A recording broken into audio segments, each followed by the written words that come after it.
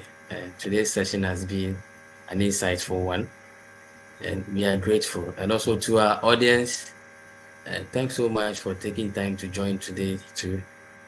So hopefully next week, same time, we shall meet here again for another session. Bye-bye. Bye.